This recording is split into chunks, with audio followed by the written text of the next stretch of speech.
All right. What is going on, everybody?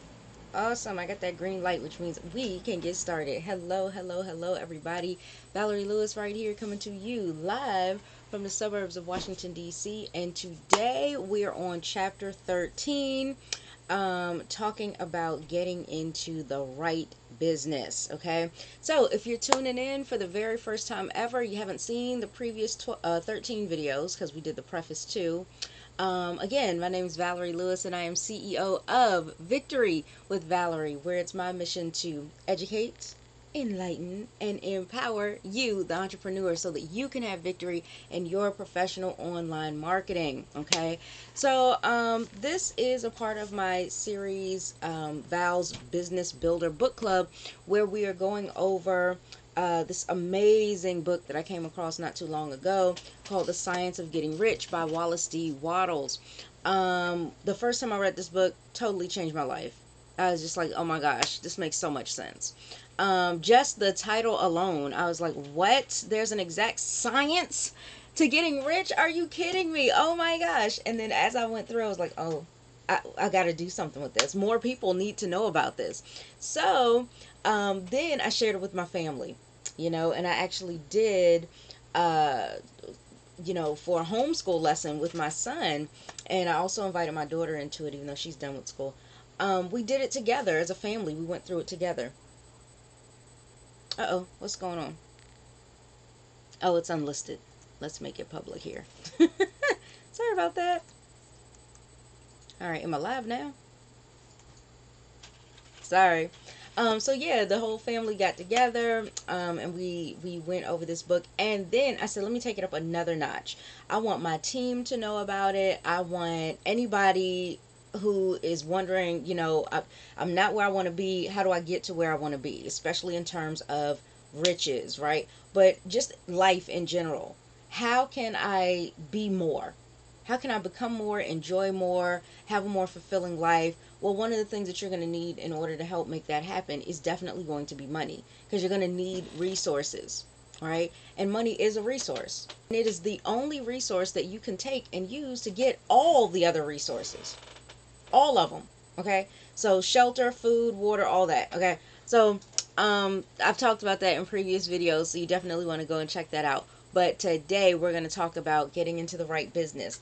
I particularly was excited to talk about this chapter today because, I am in business for myself online, have my a couple of my own businesses. A lot of you who subscribe to me and you watch me are in that same boat. So this is going to be a lot of fun for us as business owners to kind of go into this, okay? Because that is something that gets talked about a lot amongst our online marketing community is, oh goodness, I think maybe I started the wrong business. I joined the wrong business opportunity. What do I do? Okay, so excited. So you guys know the deal. When we get started with a new chapter, I always love the very first paragraph. Wallace is great with this. Like, it's so eye capturing, eye catching, but it just captures your attention. Okay, so I love it. So anyway, he starts off with this: success in any particular business depends on one thing. Okay, it depends for one thing upon your possessing in a well-developed state of faculties required in that business. So, for example, he goes on, without good musical faculty, no one can succeed as a teacher of music. Without well-developed mechanical faculties, no one can achieve great success in any of the mechanical trades. Without tact and commercial faculties, no one can succeed in mercantile pursuits.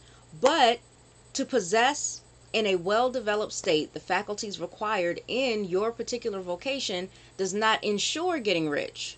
Okay, so there are musicians who have remarkable talent and yet who remain poor.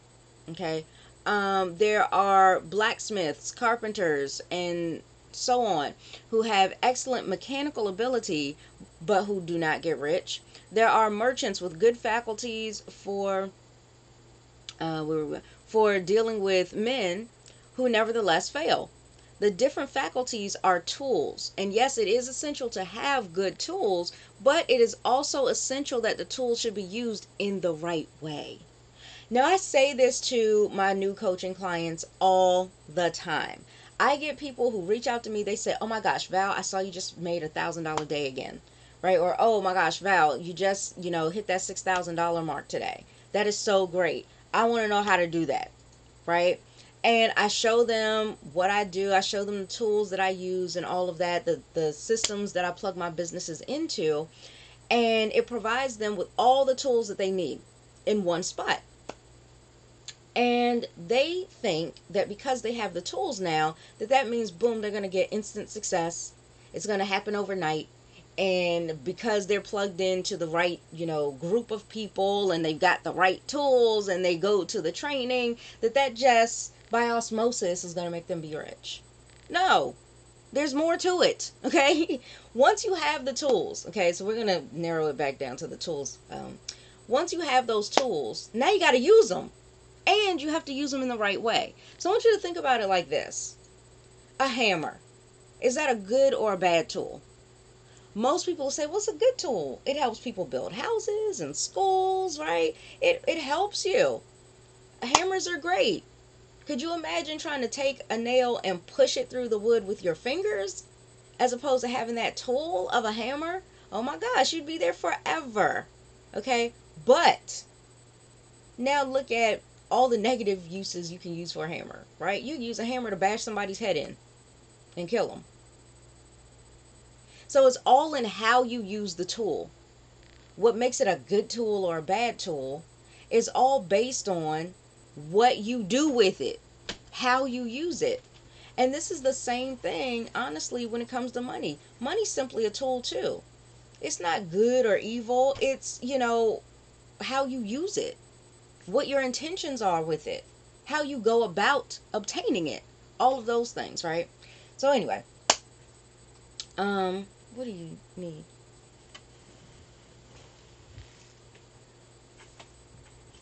Hold on, you guys.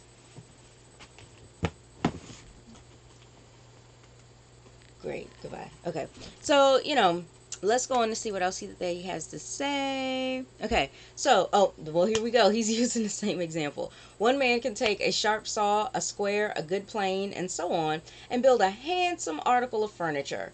But another man could take the same tools and set to work to duplicate that article, but his production will be a botch. It's because he does not know how to use good tools in a successful way, or in a good way, right? So, the various faculties of your mind are the tools with which you must do the work which is to make you rich. It is easier for you to succeed if you get into a business for which you are well equipped with mental tools. Whoa. Okay, so again, this is another thing, and I talk about this too. Okay, when I talk about the importance of having the right tools, I talk about three major things. Okay, mind tools first. You got to have your mindset right. Then the tools that help you with the skill, your skill set, right?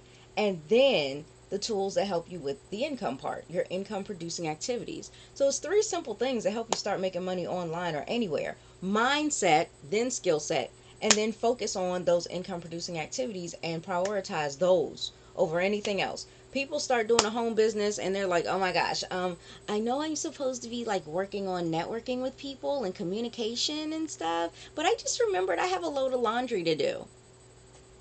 Bruh, that laundry can wait. Okay?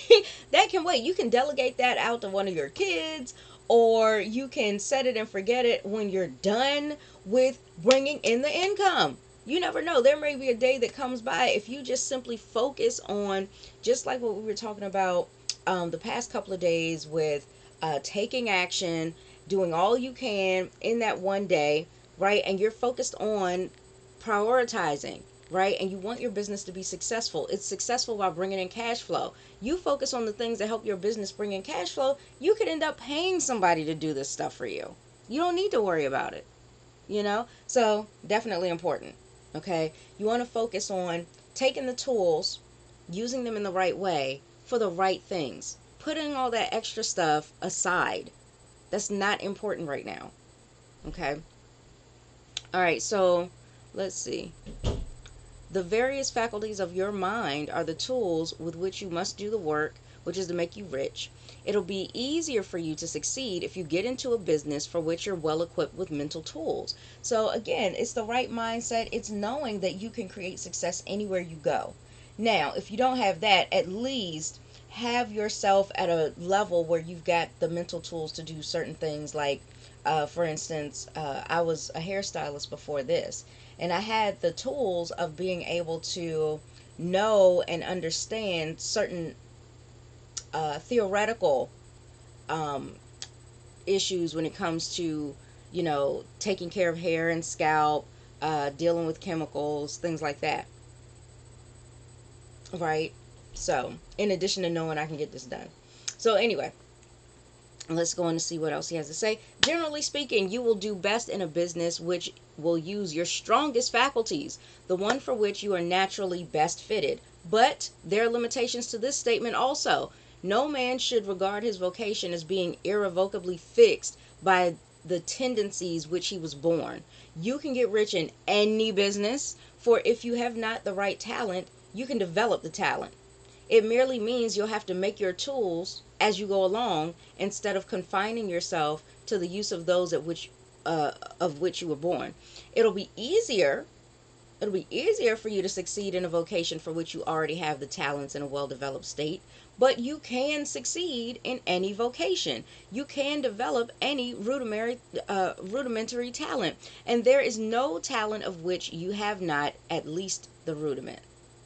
Okay, so for example, you go to a ballet, you see the dancers up there on stage, you're like, oh my gosh, I would love to be able to live my life dancing for the rest of my life. And then you're like, wait a minute, I don't know how to dance. You could learn how. You could learn those 5 positions, technically 6, right? And you can learn the different arm positions. You can learn plies and releves. You can learn, and build yourself up to the point where you're doing grand jetés and pirouettes and all that. But you got to start somewhere, right? So you could build up as you go along, build up the mental tools necessary for you to be good at what you do. If you don't know how to sing, you could learn to sing. If you don't know how to be an entrepreneur, you can learn to become an entrepreneur. So stop telling yourself, oh my God, I don't know how to do it. Oh, well, if I don't know, then I don't know. You don't even know what you don't know. So go ahead and learn. Learn as you go. Life is about learning.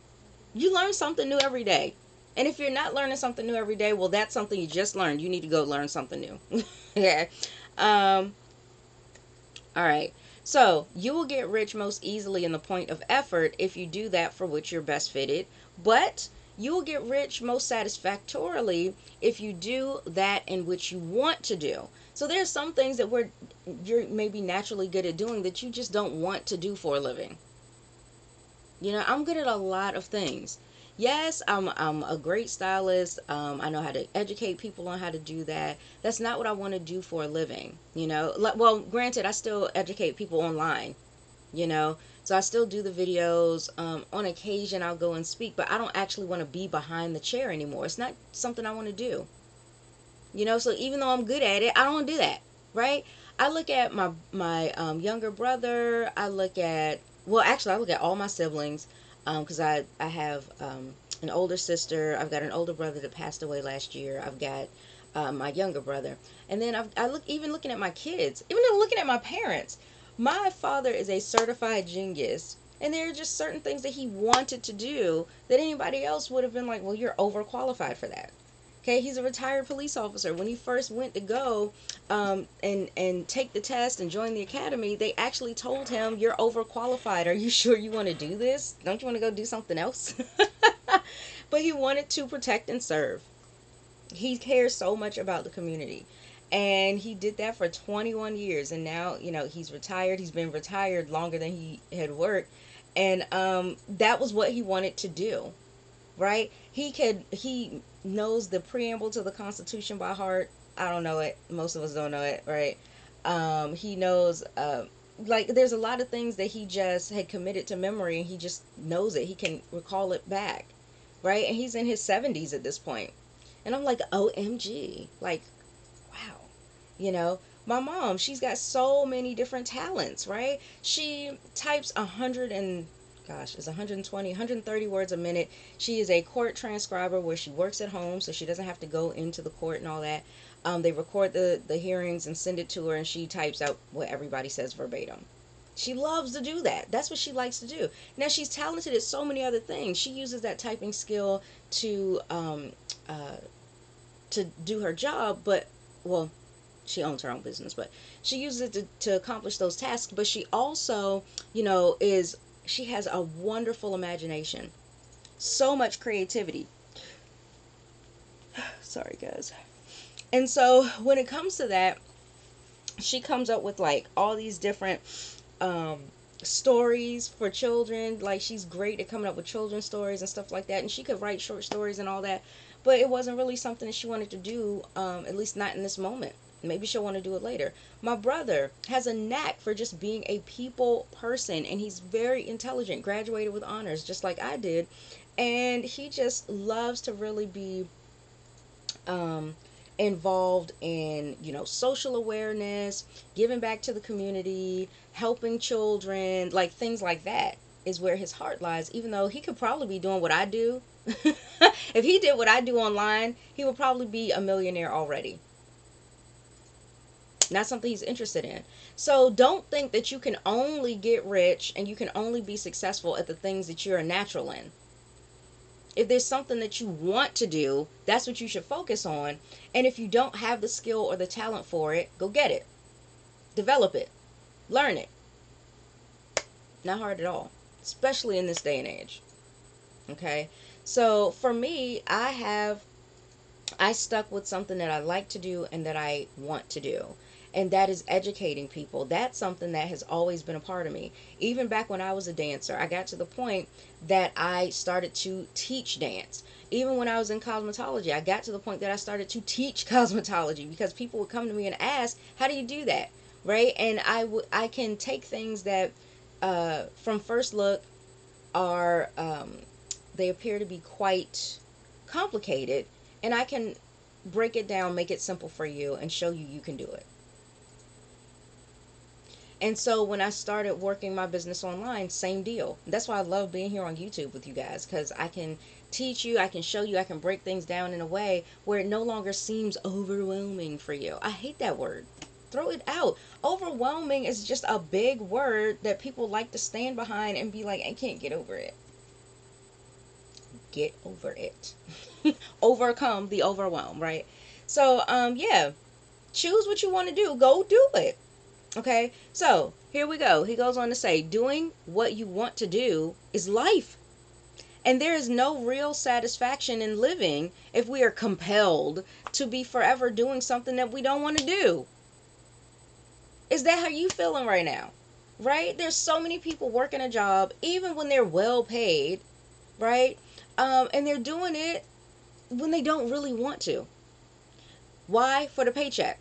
Even people that aren't handsomely paid. Even people who are just barely getting by. When I ask them, why are you still doing what you do? Why don't you go do something else? Well, because I don't know if I can make a living that way. It'll take me some time to build up enough income for that, to go and do that. And I'm like, but you're not happy. You're stressed out. You're taking anxiety medication for your stress. You're stressed out about what you're doing. You don't really want to be here. You don't really want to do this. You're not making enough to even be able to survive. You're living paycheck to paycheck, which is also stressing you out because you got bill collectors calling you. Why are you still doing what you do? Nobody's making you stay. And that's where, I look at it and I'm like, these are the people who I just like to say it out straight. These are the people who make money their master. They let the money control them. Because for you to tell me I'm unhappy where I am, but at least it pays the bills, that's the reason why you're staying, is for the money to pay your bills. You can make money anywhere. People sold rocks. People sold sea monkeys. Hello, you can make money doing anything else. You do not have to stay. And for you to be under this mental oppression that you have to continue doing what you're doing because you're not going to be good enough somewhere else. You're not going to make enough somewhere else. Oh my gosh. I pray for the scales to be lifted off people's eyes that feel that way. Oh, well, I already went to college for this. I put so much money into this and I got the student loan debt to pay off and this is what I've got a degree in, so I'm just going to stick with this. But you realized you don't like it, right? I mean, another example, you could look at Ian Levin's aunt. Love her or not, however you feel about her. She's a life coach for those of you that don't know who she is. But she had made a decision. She had gone to school. She had become an attorney. And then she realized she hated it. She didn't want to do it anymore. She wanted to help people, which was the whole reason why she became an attorney. She thought that was a way to do it and also a way to get well paid. And then she realized it was not worth it. She was getting out of there. And so, she eventually became a life coach, lots of best-selling books for, personal growth and development, things like that. She's been on Oprah, a lot of times in the past. And it's like, oh, wow. When she left, when she walked away from that and made a decision to do what she loves, a lot of people thought she was flipping crazy. But now look at her today. She makes so much more. She's so much happier, right? A lot of people don't do that because they're afraid. They let that money keep them enslaved and keep them fearful. Oh my gosh, this job told me, the job market these days is so small. I'm not, if I leave where I am right now, I don't know if I'm going to be able to find another job. If I go and try to submit an application now, then if my boss finds out, they're going to fire me. And then if I don't get that job, then I'm going to be stuck. I'm not going to have anything. And they're just playing these negative mental movies in their head. And that's why this book is so important. You've got to get yourself to a point that yeah, go ahead, do everything that you can do where you are in this moment, in the position that you are right now, but do it with the purpose and the faith and knowing that an opportunity is coming. You're preparing yourself to be ready to meet the opportunity when it arrives. Major difference. As opposed to, I'm just in this dead-end job. Oh no, I just go through the motions in life. That ain't life. That is not living. Okay? So anyway, yes, so he goes on to say, and it is certain that you can do what you want to do. The desire to do it, just having the desire, is proof that you have within you the power which can do it. Desire is a manifestation of power. When you have this urging and you're tossing and turning in the middle of the night because you know that you want to be doing something different than what you're doing, that is an inclination that you have the power to make this happen. And even when you look in the Bible, God gives you the desire and then he equips you with the ability to be able to carry out the desire and make it come to fruition. What? That's awesome. Okay? So this book is basically just confirming that for you. Okay? Let's see.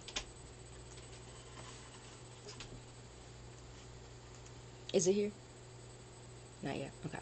So, let's move on to our next page here. So he goes on to say, can you close it? He goes on to say the desire to play music, just having that desire to want to play music, which can play, the desire to play music is power. It is the power, which can play music seeking expression and development. The desire to invent mechanical devices is the mechanical talent seeking expression and development. Where there is no power, whether it's developed or undeveloped, to do a thing, there is never any desire to do that thing. But where there is a strong desire to do a thing, it is certain proof that the power to do it is strong as well, and only requires to be developed and applied in the right way. That's it. Just like what we talked about before, I think it was in chapter 7 with the little kid at the piano, and he's looking all frustrated, and the guy asked him, okay, well, what's wrong? What's the matter? And he says, I can't get the music to come out of my fingers. I know what I want to play, but it's not coming out, right? This kid had a desire. He has the ability. He just needs to learn how to do it the right way. There is music within him that is seeking expression, right? And you read these things, like even when you go back in the Bible and you realize, God is about, playing music, dancing, singing. All this stuff is going on in heaven. Like, I don't know what some people read, okay? But it's there to seek more expression, because that's what life is all about. In heaven there's eternal life, right? So how come the angels are eternally singing? How come there's music playing, the timbral, and the and having the dancing? Why did David dance out of his clothes? Right? It's seeking expression for more life, fuller life, a more enriched life. Right? So if you have a desire inside of you, not only is that not only are you given the power to be able to do it, but this will also be of benefit to the world in some way. If you just let go of all these things that you've been conditioned to believe and you trust that. So again, we talk about faith and purpose. Okay? And think about it. If you didn't have the power to do a certain thing, you wouldn't even be thinking about it. Right? It would not be a desire inside of you. Okay? I have no desire to, I don't know, wrestle alligators. Okay? There's no desire for me to do that. Therefore, I don't have the power to do that. If I ever made a decision, oh my gosh, this is something I really want to do, I would go and learn how to wrestle the alligators, but I don't want to. Okay? So that's not even a thought in my mind.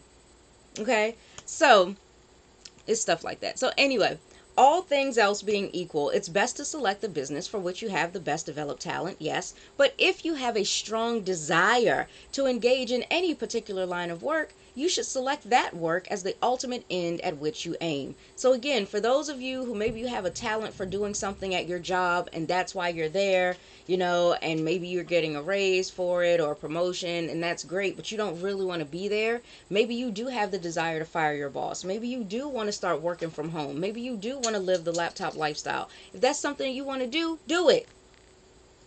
Okay, so how are we here?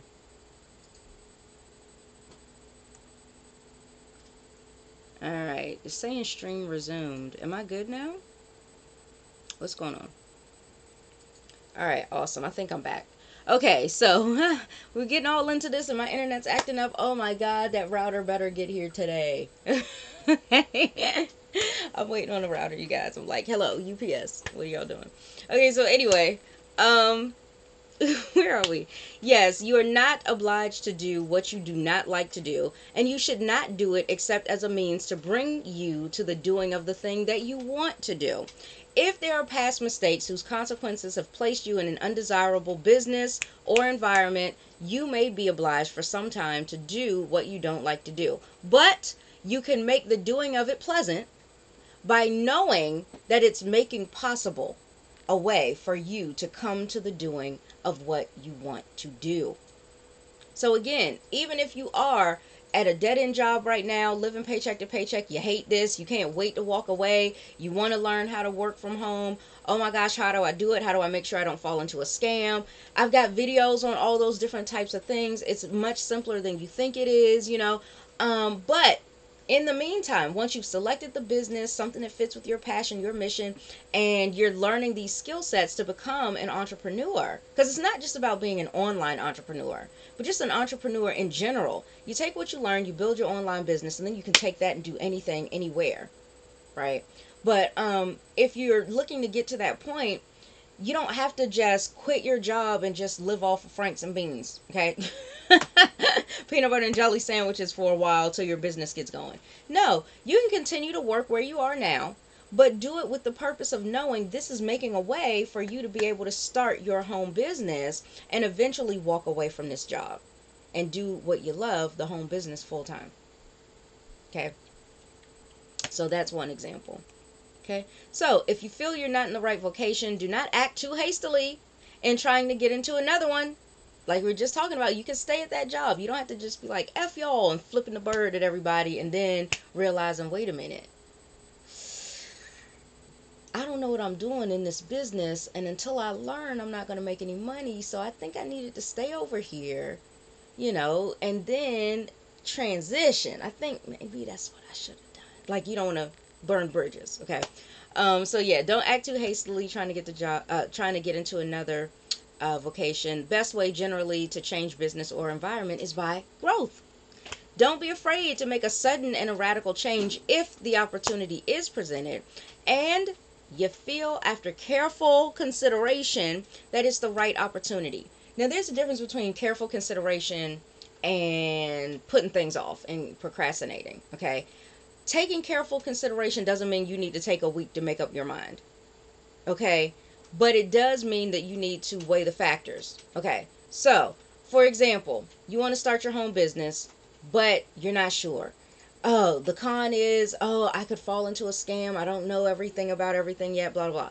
Pros are the person you're talking to, if they address all of these concerns and they answer all of those questions, then boom, you're at a point that you can make a decision. You don't need to take a week to sleep on it. You don't need to take 3 days to talk to your spouse about it. Right? It takes y'all 5 minutes to talk to your spouse. You want to do this or not? Like, I think it's a good idea. What do you think? No? Yes? And then you still make up your own mind anyway. Right? So, I mean, let's get real. Okay? So, when it comes to things like that, careful consideration doesn't mean take all day. All right? Weigh the pros and cons, get your objections addressed, and then make your decision. Okay? All right. So, never take sudden or radical action when you are in doubt as to the wisdom of doing so. I'm also going to say this. If you don't know anything about what you want to get started doing, I say you take Richard Branson's advice and start doing it now and figure it out later. Because everything is going to be a learning process anyway. And if the fact that you don't know about it is the reason why it's holding you back and keeping you from getting started, how are you ever going to learn about it? The best way that we learn anything is through experience.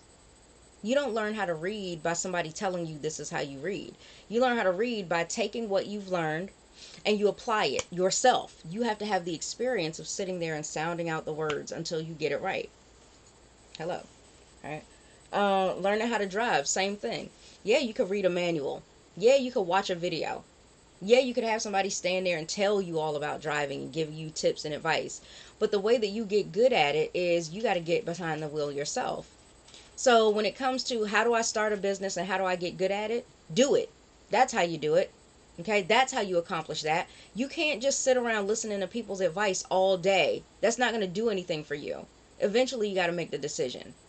Okay, so sometimes your doubt